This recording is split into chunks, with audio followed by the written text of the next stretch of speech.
ចូលមួយបងប្រេងនោះមកនេះអូមក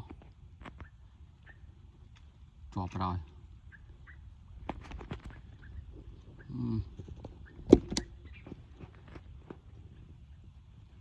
ចូលនេះเราជាប់សម្រាប់មកក៏សម្រាប់មកហើយវីដេអូសិនចាំនេះឥឡូវចូលថ្ពាល់ផ្លែ4ហ៊ុនកន្លះប្រឡងអេមដែរហ្នឹងប្រេងនោះនៅគប់សងខាងនេះក៏បានខាងនេះក៏បាននេះក៏បានប៉ុណ្ណេះបានត្រីអវេទនីហើយនេះរ៉ាសងខាងមានផ្លូវចេញឥឡូវបានត្រីប៉ុនពិបាកចុយ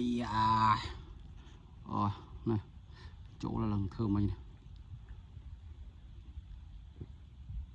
មិនបានវីដេអូសិនខ្ញុំគិតទៀតបានត្រីដុតបាយថ្ងៃហើយ